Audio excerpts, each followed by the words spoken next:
I don't understand why the Emir of Sokoto has not been invited to say what he knows about bringing bandits to Nigeria. Why has El Rufai not been invited to come and make a statement? Why is General Dambazo not being invited to come and make a statement? Why is the leader of the Mietiala not being invited to come and make a statement? Why are all these people to walking free? Why are we not prosecuting these people? This is something, Mr. President, sir, we need to prosecute. There should be no go area. We want this information. We want these people to be prosecuted. They have done a lot of damage to this country. And on that note, in order to become the president of Nigeria, nobody can argue there were deals that went on. But what he did was to play them against each other so that you he are could get a seat in the alleging that presidency. President Tinubu had a deal with the terrorists? Excuse me, it is no longer a secret anywhere in the world. So according to a report circulating on the internet, credited to the current National Security Advisor, Nuhu Ribadu, bandits were brought into Nigeria by General Muhammadu Buhari to oust President Goodluck Jonathan. Bandits are not Boko Haram. They are not herdsmen. They are terrorists. According to this report, it all started in April 2014 when Buhari assembled his supporters and strategists to determine how to remove Jonathan Goodluck from office. Prominent among these people were Nasir El-Rufai, a former governor of Kaduna State, and one General Dambazo. A decision was reached to consult Miyetti Allah, which is a cattle breeders association, for assistance to boot Jonathan out of office. Consequently, the national chairman of Miyetti Allah was paid to bring in foreign mercenaries. Within a month, about 6,000 Fulani fighters were brought in from Mali, from Senegal, from Niger Republic, Chad, Libya, and other countries. On arrival, they were assembled in Kaduna under the sponsorship of Nasir El-Rufai and were addressed by many northern leaders, including the Sultan of Sokoto, General Muhammadu Sahad Abubakar. Specifically, Buhari in his address told the fighters that the British handed Nigeria over to the Fulanis at independence, that Nigeria belonged to Fulanis. They must therefore reclaim, their mission is to reclaim what belongs to them. He added that at the event that Jonathan Goodluck won the election, the Fulani machinery must fight until they regain control of the country. He assured them that the Nigerian army was behind them. The mercenaries received training from the commandant of the Nigerian Defense Academy and were sent to 6 camps in Ekiti State, Benue State, Katsina State, Kaduna State, Zamfara State, and Borno State. In the camps, brand new pickup trucks, generators, etc., were provided for them. Nigeria Air Force helicopters were used to provide them with essential supplies like food, water, drinks, and even arms and ammunition. Contrary to expectation, President Jonathan lost the election, and the purpose of bringing in these mercenaries was defeated. The mercenaries in various camps were there then abandoned and neglected. No more food, no more essential supplies. The relationship between Miyetti Allah, Nasir El-Rufai, who has then become a state governor, and then General Dambazo broke down. El-Rufai then declared that these fighters were no longer needed and they should go back. Consequently, the killings in Kaduna commenced as a warning to El-Rufai, but it did not bother him. He declared that he had paid the people carrying out he had paid them and they didn't want to stop. The Nigerian police did not bother to call El-Rufai to give further clarification on this. The mercenaries at the various camps decided to go about to find food for themselves by robbing people, going to the farmlands, and kidnapping. Miyetti Allah made several efforts to contact El-Rufai and Dambazo to appeal to them to provide money to return these fighters to where they come from. All efforts proved abortive. The mercenaries at this point vacated their organized camps and took to crime and terrorism and spread all over the country. They were offered 100 billion to return back to their countries. Miyetti Allah collected this money, but nothing happened. So, Shupo, I'm going to start with you. The first question is, we know that the authorities in Nigeria know this? We know Buhari is now deceased, Buhari is dead now. But why is the Sultan of Sokoto, Dambazau, Nasir El-Rufai, and Miyete Alalida, why have they not been arrested or even investigated or interrogated? And these are people who have committed crime against Nigeria. Are they above the law? Are they untouchable? Thank you very much. I think there is a belief in Nigeria that we are all equal. I don't believe that every Nigerian shares that opinion. I think maybe if you speak to a lot of people in the South, that is the mindset of what a nation should be. The reality is that the hegemony that has controlled Nigeria has never believed in equality of all persons. As a matter of fact, a certain tribe, and I must say also a certain religion, have been identified as premium. Everybody else should be considered lucky. I don't want you to use a certain tribe. Mention the name of the tribe. Mention it, and I want us. This is no longer time to keep the gloves on. Let's remove let's remove the what's it called now? Let's remove the. Okay, so I think the Fulani hegemony that has ruled Nigeria does not believe in the equality of all people. They believe they are supreme, and a certain religion, which is Islam, is also supreme. So what happens is, if anybody who is Fulani or who is a Muslim does anything that is against the law, they cannot, in short, be held accountable because they are the law, so to speak. This hegemony originates from a feudal system or pattern of government, which is largely known within the Fulani hegemony. Unfortunately, with all of the things that you've identified, it is sad that these people are still walking freely as if nothing happened. We've had so many stories. I think there's another story circulating, for example, on the internet where a specific terrorist was said to have, killed an assistant police commissioner. What happened? Nothing. In fact, also after killing him, wearing his uniform. We've also heard that, the uniforms of, Nigerian either police officers or soldiers is actually now gain among these terrorists because, that is part of the loot for them to claim their supremacy. So to answer your question, the hegemony that has ruled Nigeria does not believe in the equality of all persons. And this is why people who have committed grievous and heinous crimes are still walking freely as if nothing has happened. Thank you very much. So, Lighton, I'm going to come on to you now. It's so easy to go to Kenya and arrest nnamdi Kanu. It's so easy to go there and arrest somebody from Kenya to bring him to justice in Nigeria. But why is it so difficult to arrest Fulani leaders who are based in Nigeria, who have committed this and continue to commit this crime? Do you see double standard there, Lighton? If you want to say, it's more than double standard. Like Fubo rightly said, some people in Nigeria, they believe that they are better, they are well placed because of their state of origin, because of their nationality, because of their section of the country and religion. So that is what is happening in Nigeria since all these days, and they even do it with impunity, and nobody will question them, nobody can query them.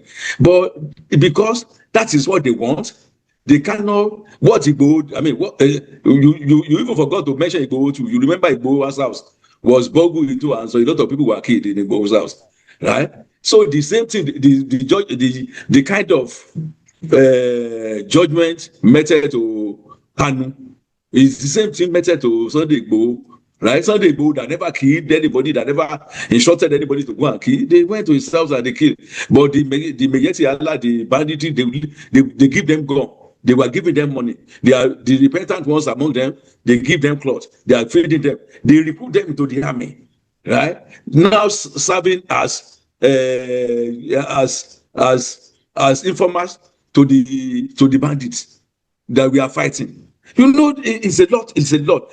Now, what I'm suggesting is we just need to sit down right?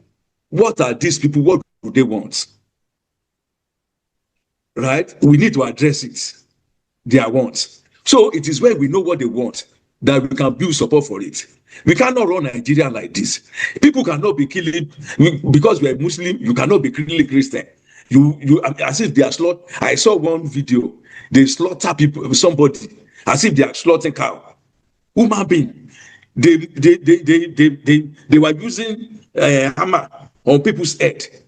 They asked them to tie their hand backward, and they were beating them that they should bring out their money. Where is their money? They should call their family. They said these are the Yoruba people, these are the Igbo people, but they are killing everybody, right? So what we want to say is, what do these people want? El-Rufai said they've asked them to go. But the El-Rufai of this world, the Sultan of Sokoto of this world, what do you want? Sit down. It is when we know what we want that we can build support for it. Right? It is abnormal for us to be together. We are not together. Our thinking is not the same. Our orientation is not the same. Our religion is not the same. Our orientation, the way we view things is not the same. Right? Why are we together with these people? Right? So the issue of saying they can't, because it is easy for them to go and arrest this guy Kanu in where he was caught, and the Fulani are here. They fail to arrest them. A lot of Fulani are in the army that the army cannot even shoot them. Thank you very much.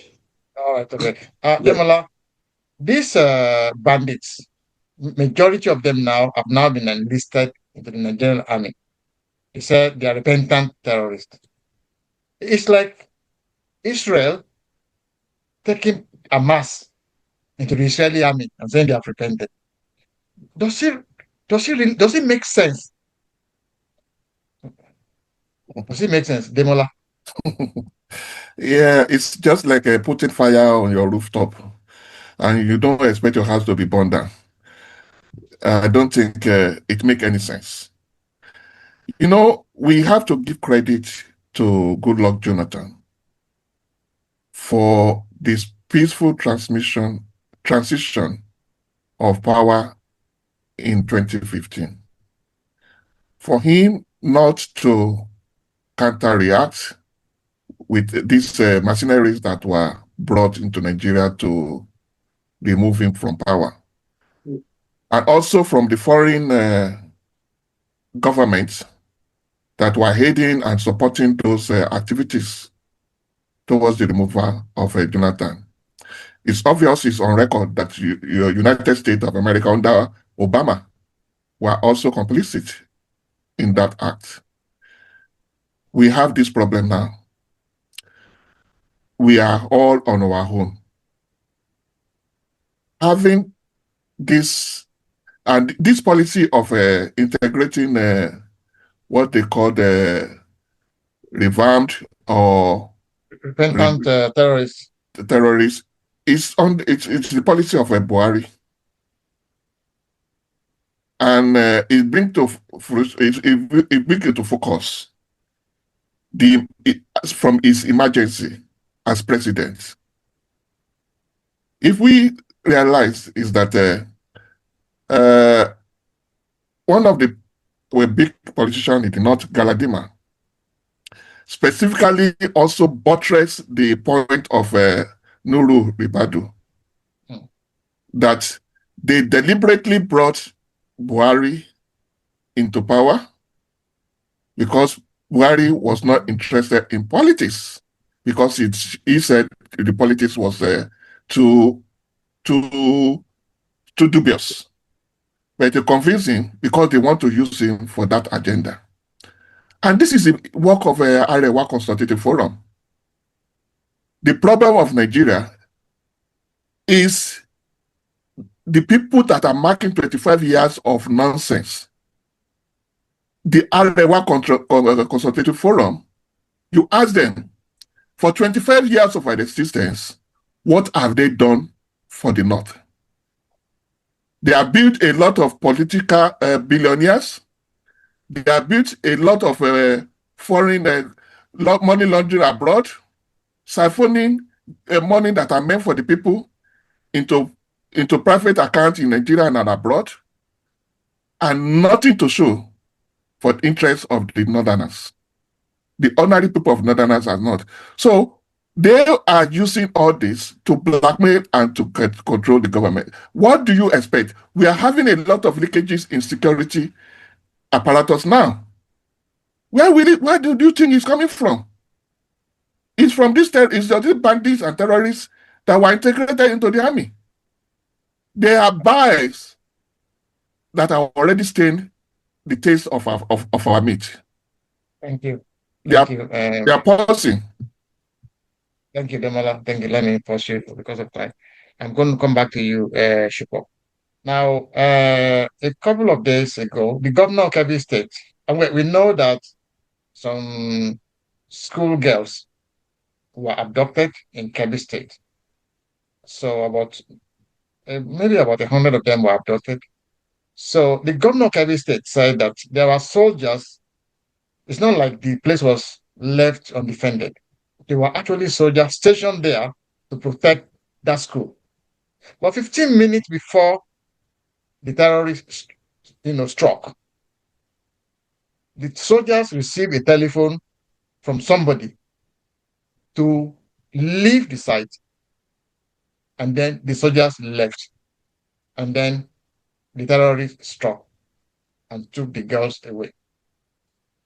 So, and the governor was asking who gave that order. So if the governor, who himself is a Fulani, is confused, doesn't know who gave this order, are we seeing a system in area where some army general, maybe some retired army generals, or maybe some retired, maybe some big guns are working for or some generals in the army or some commanders in the army are actually working for these terrorist organizations? Because we have had different stories of soldiers who have been told not to shoot at terrorists. And some of them who dare to shoot at these terrorists were removed from the army. And some soldiers who dare to come and say, oh, they didn't give us arm, they didn't do this for us. They were all removed. So is Nigeria army now fully compromised, Shupo? I think you just said the exact word. The Nigerian army is, in my opinion, is completely complicit and actually compromised. Look, when the governor himself cannot determine, does not know who gave the order, that tells you that the governor is just a figurehead. He is not in control. He's not absolutely in control. If soldiers could receive a phone call from somebody else, whoever that person is, and could leave their post only for that school to be attacked about 10 or 15 minutes after, it tells you that they are loyal to other external interests. So this is the story of sabotage. And this is always what happens when you have so-called repentant terrorists in the army. I mean, their allegiance is not to the Federal Republic of Nigeria. Their allegiance is going to be to whomever has determined that, they are repentant and is enabling or facilitating their being, taken in, or even in certain cases, even commissioned as officers. It is an internal sabotage. And as long as the army still has these, elements within them, the Nigerian army will never succeed in its campaign against terrorism. Now, let me say something, in addition to this. A few weeks ago, we all watched, in the news when the Minister for the Federal Capital Territory, Nyesom Wike, went to a site that, was being disputed and was refused entry by an officer, Officer Yerima, under the command of, was it a current retired naval officer? He was a retired naval officer. Why are retired naval officers still within the line of command? Still giving commands. So the whole armed forces organization needs a complete overhaul. I mean, anybody serving in any of our security agencies should go through a thorough security clearance process. And if you have ever been compromised, either you've been involved in illegal activity, you've been involved in banditry, robbery, or any of these types of things, that automatically should disqualify you from being able to work in any of these agencies. Thank you very much. Lighton, I want to take you down what we call the memory lane. Many years ago, during the time of Obasanjo. Chief Bola Ige was the Attorney General of the Federation. He was in his house in Ibadan with his police escorts. And then, a few minutes before his assailant struck, the policemen received a call to leave the site. And the policemen left the site. And then the killers came and killed them. So, are we seeing a kind of state security architecture that was made since the time of the British to eliminate or to destabilize? Because I don't understand why. Who are the people making these calls? Lighter. You see, that is what we always say. It's just a repeat of what they did for Bola Ige, the repeat of what they did for this guy that died in River State, this PDP man, Toye Douglas or so, I forgot his name now. One of the chairman of PDP, one of the chairmen in the South.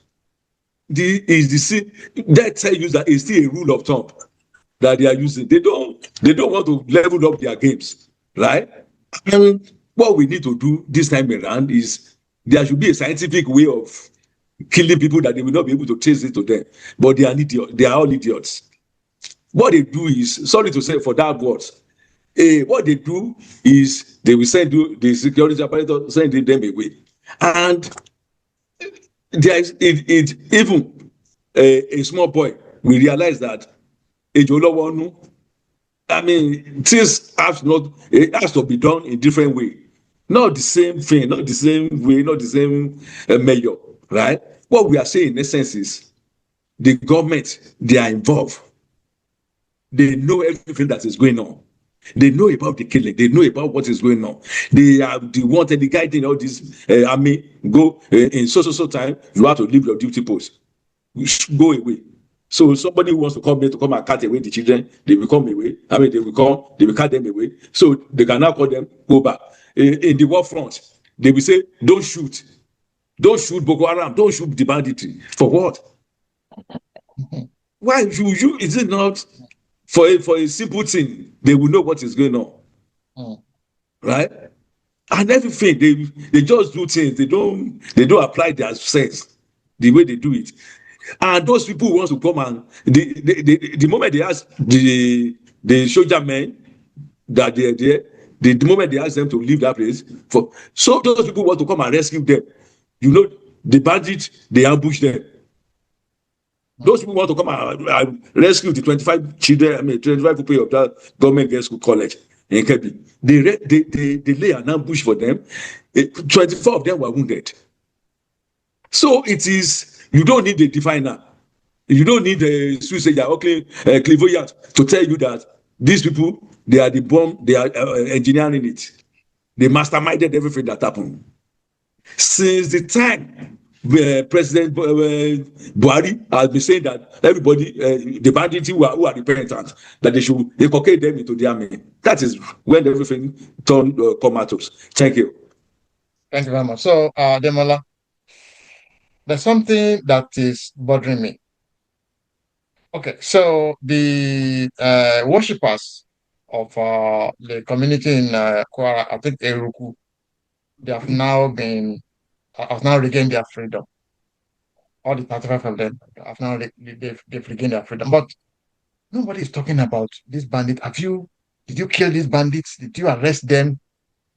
So, but we just heard that, okay, these people have been released. But why are they not arresting these bandits and bringing them to justice?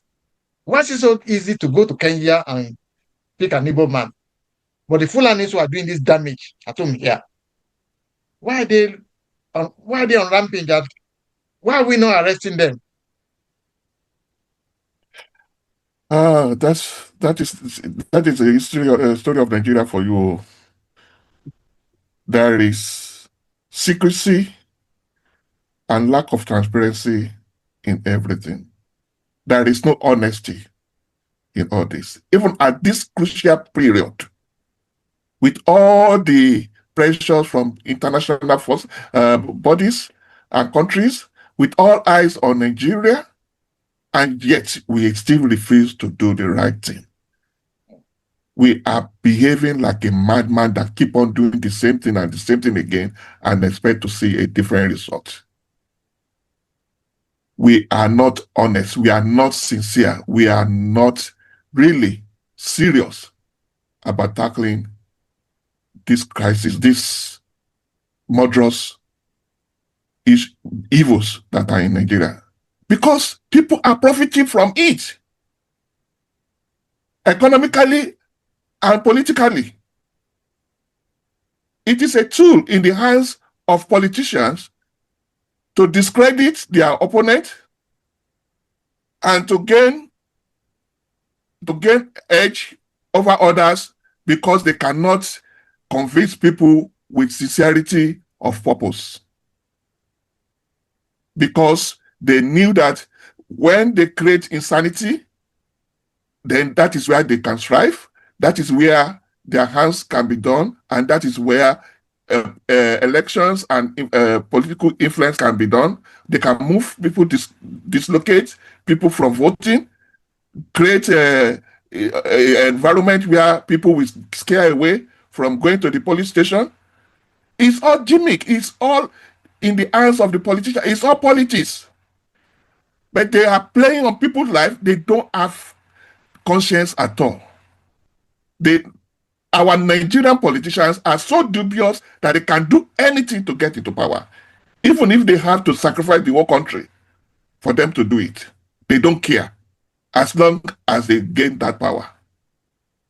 So it's obvious that people, when you say you arrest or you rescue people, from who? Who are the people you rescue from? Where are they? Why are you not arrested? How many of them are already deceased or fall as casualty to your rescue mission? Mm. None. Yes. The other time they said that the guys escaped. Escaped from where? Look, they are not telling the whole truth. The eyes on them. They are having their celebration at Abuja. They are only giving what they want to give because the world is crying too much about them. Yeah. They need to be more sincere. And this is a clarion call to our service chiefs. They are called upon at this crucial moment to make history, to change things for good, to make name for themselves. Even if you have to take their life, let them do the best. That is what Lagbaja did. Thank you. And if Nigeria need to be, look, the chief of army staff, General Waidi Shuaib, need to go to the deep down of all this. Who is giving contrary order to the interest of his command? Thank you very much, Demola. I'm going to have to push you down. So sorry, we're out of time. And I want to take this opportunity to tell our leaders, from the president down to the service chiefs, the general of the federation. He was in his house in Ibadan with his police escorts. And then, a few minutes before his assailant struck, the policemen received a call to leave the site. And the policemen left the site. And then the killers came and killed them. So, are we seeing a kind of state security architecture that was made since the time of the British to eliminate or to destabilize? Because I don't understand why. Who are the people making these calls? Lighter. You see, that is what we always say. It's just a repeat of what they did for Bola Ige. The repeat of what they did for this guy that died in River State. This PDP man. Toye Douglas or so, I forgot his name now. One of the chairman of PDP. One of the chairmen in the South. That tells you that it's still a rule of thumb that they are using. They don't want to level up their games, right? And what we need to do this time around is there should be a scientific way of killing people that they will not be able to trace it to them. But they are all idiots. What they do is, sorry to say for that word, what they do is they will send you the security apparatus, send them away. And there is even a small boy will realize that I mean, things it has to be done in different way, not the same thing, not the same way, not the same measure, right? What we are saying in essence is the government, they are involved. They know everything that is going on. They know about the killing. They know about what is going on. They wanted the guy in all this army go in so time. You have to leave your duty post. You should go away. So somebody who wants to come here to come and cut away the children, they will come away. I mean, they will cut them away. So they can now call them go back. In the war front, they will say, don't shoot. Don't shoot Boko Haram. Don't shoot the banditry. For what? Why you is it not for a simple thing? They will know what is going on, right? And everything they just do things. They don't apply their sense the way they do it. And those people who want to come and the moment they ask the soldier men that they're there, the moment they ask them to leave that place, so those people want to come and rescue them. You know, the bandits, they ambush them. Those people want to come and rescue the 25 children, 25 people of that government girls' school college in Kebbi. They lay an ambush for them. 24 of them were wounded. So it is, you don't need a diviner. You don't need a suicide, clairvoyant to tell you that these people, they are the bomb, they are engineering it. They masterminded everything that happened. Since the time President Buhari has been saying that everybody, the bandits who are repentant, that they should inculcate them into the army. That is when everything turned comatose. Thank you. Thank you very much. So, Demola, there's something that is bothering me. Okay, so the worshippers of the community in Kwara, I think Eruku, they have now regained their freedom. All the 35 of them have now they've regained their freedom. But nobody is talking about this bandit. Did you kill these bandits? Did you arrest them? So, but we just heard that, okay, these people have been released. But why are they not arresting these bandits and bringing them to justice? Why is it so easy to go to Kenya and pick an Igbo man? But the Fulanis who are doing this damage at home here, why are they on rampage? Why are we not arresting them? That is a story of Nigeria for you. There is secrecy and lack of transparency in everything. There is no honesty in all this. Even at this crucial period, with all the pressures from international bodies and countries, with all eyes on Nigeria, and yet we still refuse to do the right thing. We are behaving like a madman that keep on doing the same thing and the same thing again and expect to see a different result. We are not honest. We are not sincere. We are not really serious about tackling this crisis, these murderous evils that are in Nigeria. Because people are profiting from it, economically and politically. It is a tool in the hands of politicians to discredit their opponent and to gain edge over others because they cannot convince people with sincerity of purpose. Because they knew that when they create insanity, then that is where they can strive. That is where their hands can be done, and that is where elections and political influence can be done. They can move people, dislocate people from voting, create an environment where people will scare away from going to the police station. It's all gimmick. It's all in the hands of the politician. It's all politics. But they are playing on people's life. They don't have conscience at all. our Nigerian politicians are so dubious that they can do anything to get into power, even if they have to sacrifice the whole country for them to do it. They don't care as long as they gain that power. So it's obvious that people, when you say you arrest or you rescue people, from who? Who are the people you rescue from? Where are they? Why are you not arrested? How many of you, how many of them are already deceased or fall as casualty to your rescue mission? Mm. No. Yes. The other time they said that the guys escaped. Escape from where? Look, they are not telling the whole truth. The eyes on them, they are having their celebration at Abuja. They are not. They are only giving what they want to give because the world is crying too much about them. Mm. They need to be more sincere, and this is a clarion call to our service chiefs.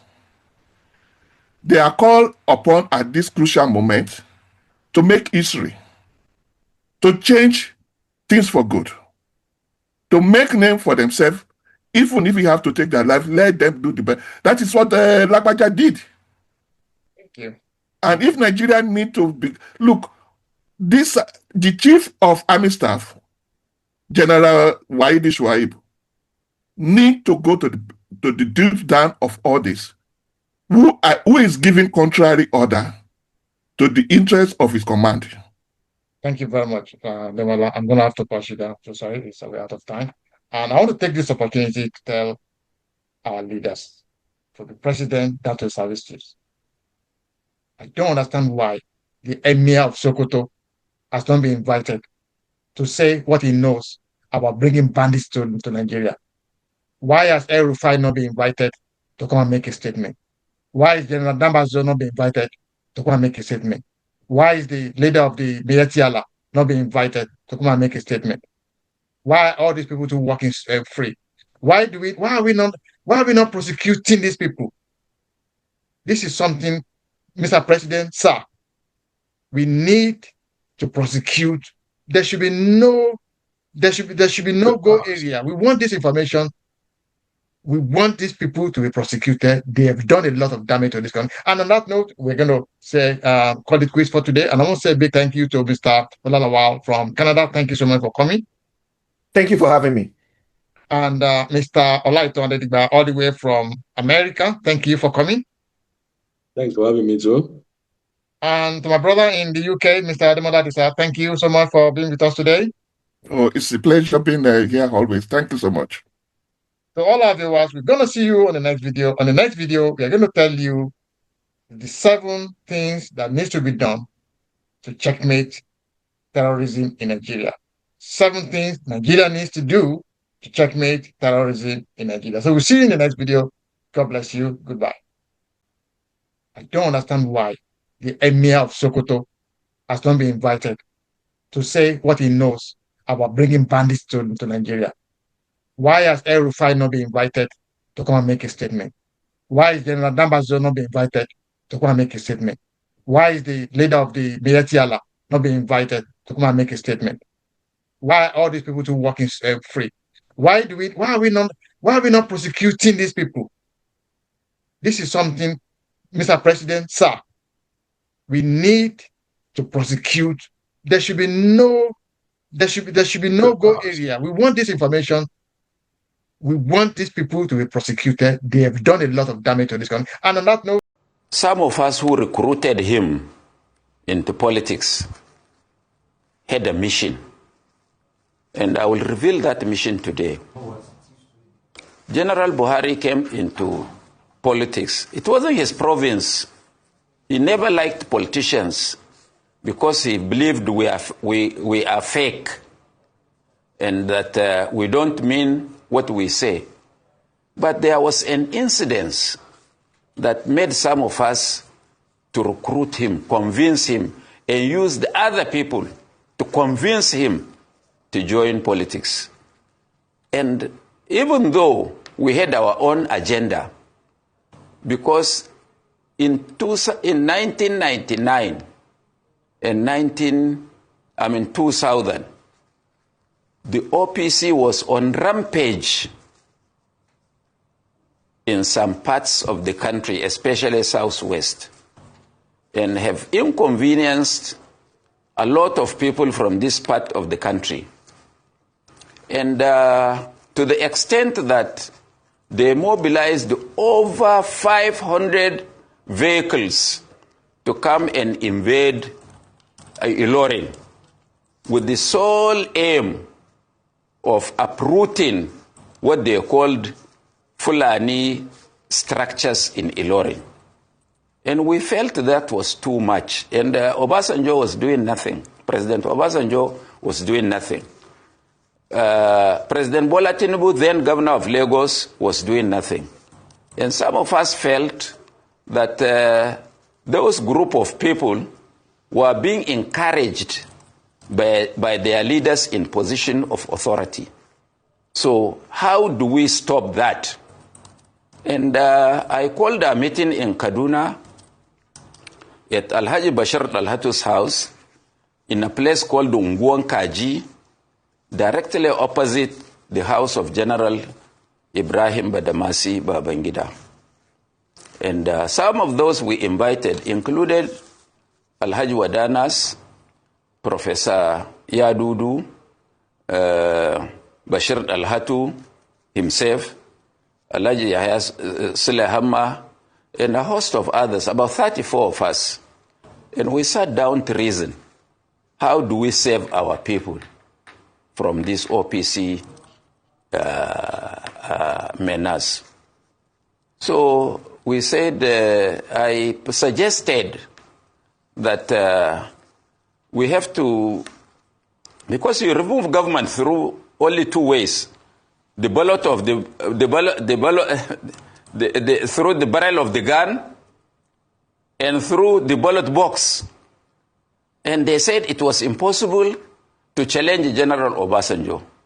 That was how Buhari came to our mind. And when he was approached, he had a very unkind words for politicians.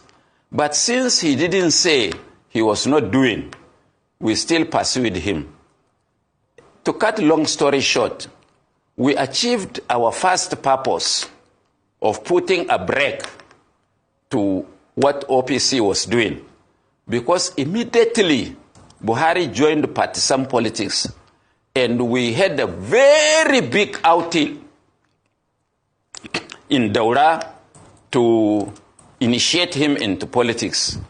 The Obasanjo government became restive and was shaken to its bone marrow, and because those were some of his our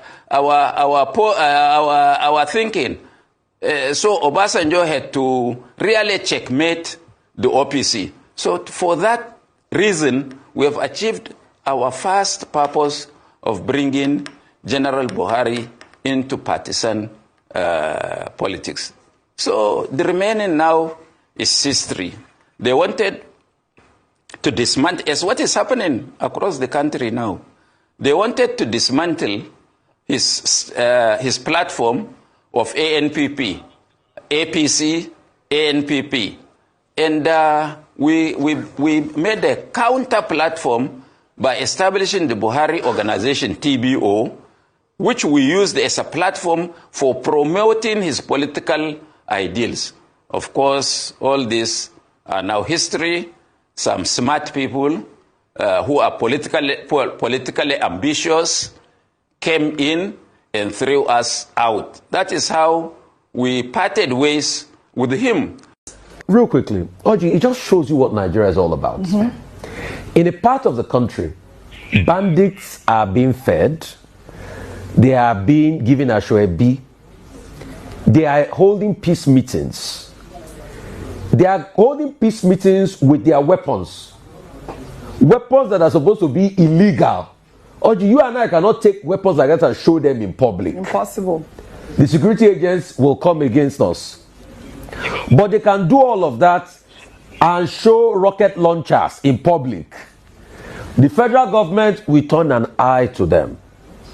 But nnamdi Kanu that protests about a matter or that did some things that agitated for the marginalization of people, yes, some of the methods I don't support of what nnamdi Kanu had done, and I condemn and criticize him on it. But there have also been calls for peace. There have also been calls for a political settlement. Courts in this country, and kudos to women in the judiciary, women judges, justices. Justice Adefokwe had first ruled in 2022 that he should be discharged. The federal government went on appeal, 4-1, Justice Garba. But a dissenting judge, Justice Ogunwumiju, also ruled that the appeal court judgment should stay as regards to nnamdi Kanu. But guess what? We have continued to put him in incarceration. Now his health is failing.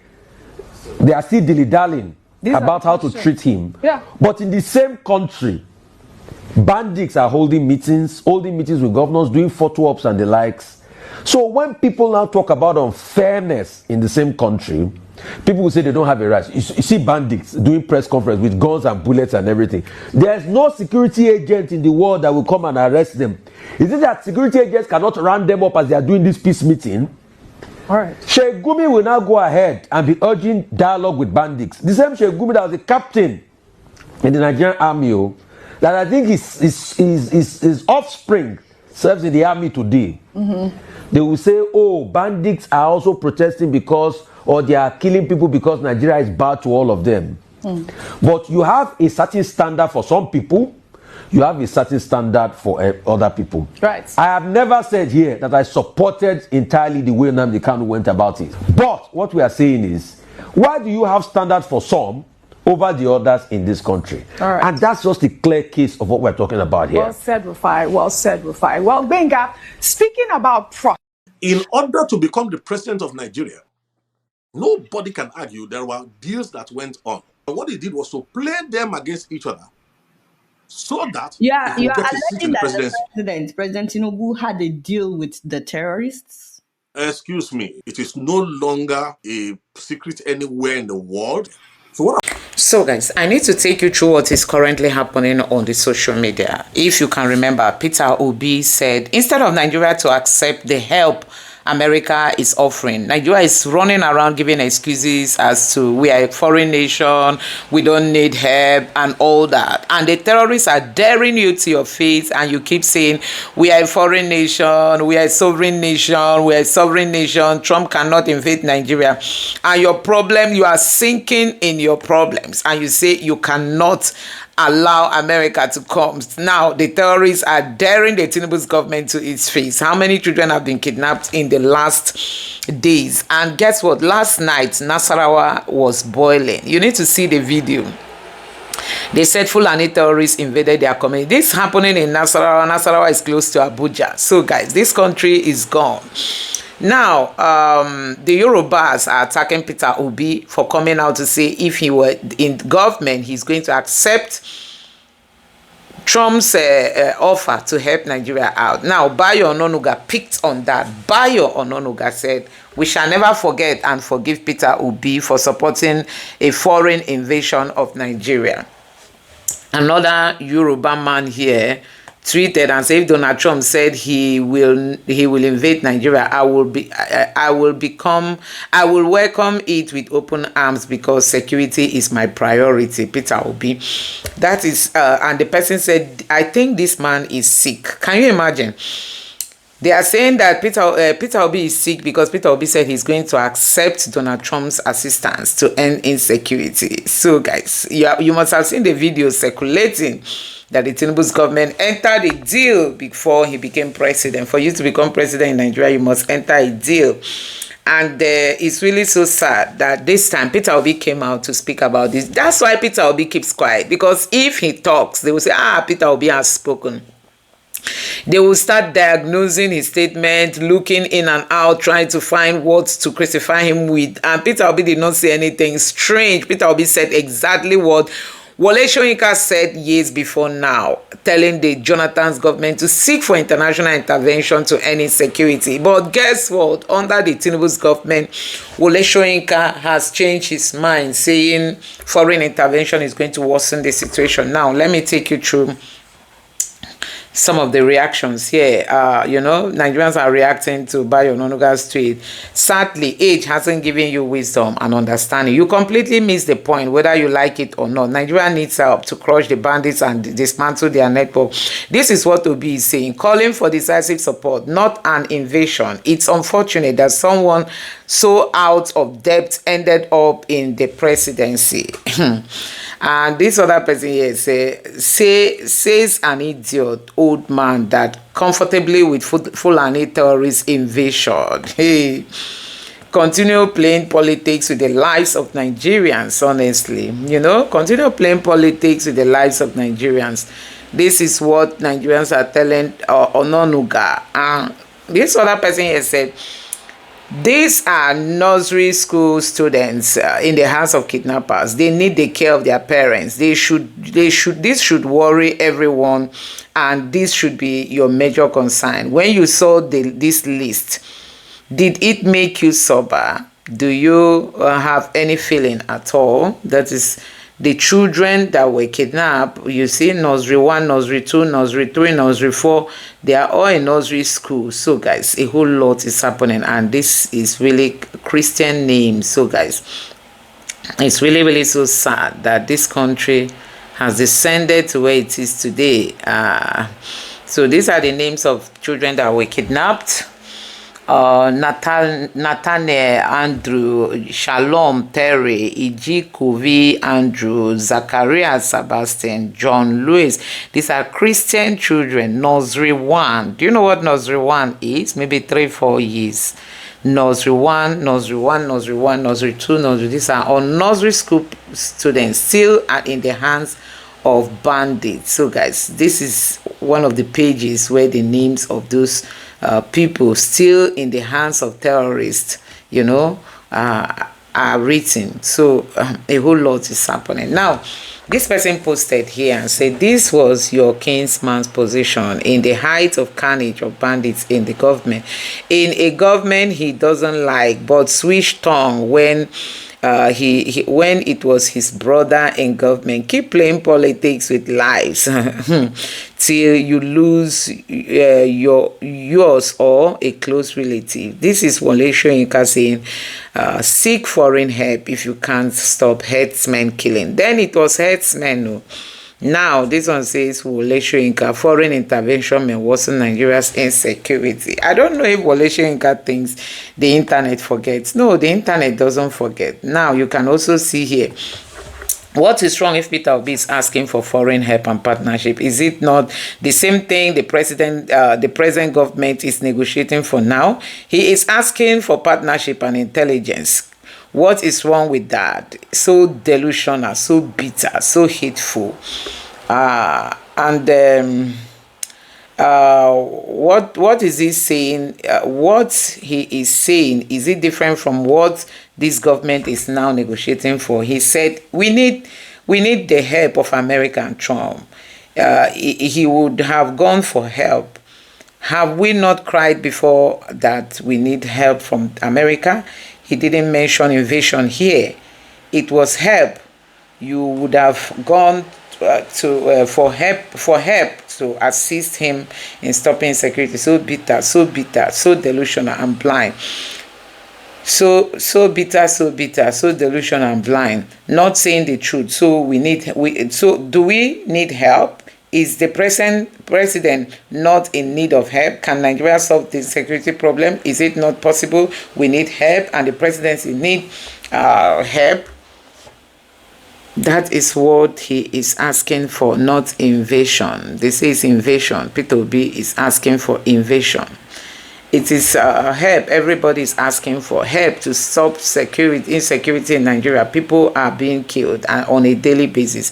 Every responsible government will seek help. no, or help on matters of insecurity, provide intelligence for us, help us wipe away these people that are tormenting us. Let there be peace, so the people can be in flow of foreign investment. That is that a crime? Because of position and little gain, you became delusional. I will not forget. You are too delusional. You are too tribalistic and bitter. So this is Femi Fani-Kayode. In 2020, he said Trump is coming. They wanted Trump to come. That was during the time of Buhari, to come and help. And in 2021, again, the same Femi Fani-Kayode tweeted this again. The internet doesn't forget. Those that say we should put a travel ban on Trump and stop him from coming to Nigeria ought to be tired in fetters, but put in a monkey cage, shipped to Saudi Arabia and dumped in the slump of Riyadh, from where they must never be allowed to return. Grow up and stop talking rubbish. You see, when Trump was also talking about coming to help in insecurity, some people resisted it. Femi Fani-Kayode supported it, and today now, because Peter Obi supported it, it has become a crime. So guys, Bayo, calm down. Peter Obi did not ask America to invade Nigeria. He said if Trump can help us to stop killers and kidnappers, let him help. That is not a crime. This is common sense. You work for Tinubu, yet bandits are still killing people every week. Our army is tired, police are broke, villages are burning. But when Obi says, let's take any good help, you shout treason. Bayo, you make noise like a broken radio. So guys, I think it's really high time this Bayo Ononuga be cautioned. I mean, Nigerians are suffering. We don't need your big grammar and anger. We need solutions. Stop fighting Peter Obi on Twitter and help your boss fix Nigeria. Stop being a coward. I don't know. This person said, who are you that will not forgive him? But you are serving under the president that were among those that met America's Secretary of State to come rescue Nigeria under Jonathan, and party that brought bandits to Nigeria to help them rig out the parts in power. So guys, they use bandits and now it is hurting. So see, your brain is now moribund. Shoyinka once prayed for foreign help. And this person here said Peter Obi is a problem, not the terrorists. Fools grow old to become wise. And this one here, just imagine that it was an Igbo person that said this. Python, crocodile, and elephant would have been, dancing in the southeast, but your eyes are blind to this man. God will judge you and your people. Ew, Baba, Igbo man don't suffer God. An Igbo man has suffered in this country called Nigeria. I'm telling you. Peter Obi has never and will never support foreign invasion, but he supports foreign assistance to the killing from the root cause. A new Nigeria is possible. So guys, the Igbo man has suffered a lot in this country. The Igbo man. About your APC terrorist party are forgiving terrorists you brought from the Sahel. To kill Nigerians. Oh my God. You forgive terrorists, but you won't forgive Peter Obi. God will judge. Honestly. You forgive terrorists, but you won't forgive Peter Obi.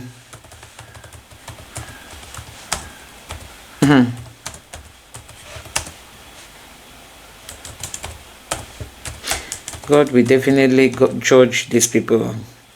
Honestly. God will judge them for being tribalistic. For being this tribalistic in the midst of this horror. I don't know why the hate for Igbos is really going this way. I mean, It's really time all the people supporting these terror people that God will start visiting them. This one here says, but your APC terrorist party is forgiving the terrorists you brought in from Sahel to kill Nigerians, even allowing them into the Nigerian Navy, Air Force, Army, Police, Civil Defense, Custom, etc. Next time, please say I, the APC and the terrorists will never forgive Peter Obi. And this other person here said, Bayo Nonoga.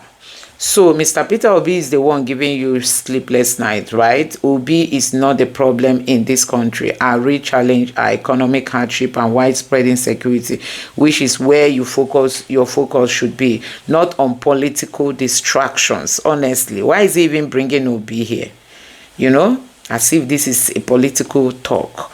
And this other person here say, if you are not a fool and illiterate, you will know that Donald Trump has never said he will invade Nigeria. Till Trump made it very clear that if Nigerian government does not stop Christian killing, he will come to kill the terrorists. That word terrorist is something you need to learn, something you need to learn. After everything Nigeria and Nigerians suffer at the hands of terrorists, no normal human being who is not pressured, influenced, or sympathizer or a terrorist himself would support the program to rehabilitate terrorists. Honestly, the only explanation is that the federal government and the military have already compromised by individuals who share or tolerate the ideology of killing in the name of religion. If this is the reality, then secular Nigerian is dead and buried. The Islamization agenda people keep denying is already unfolding. Otherwise, why is Sharia operating in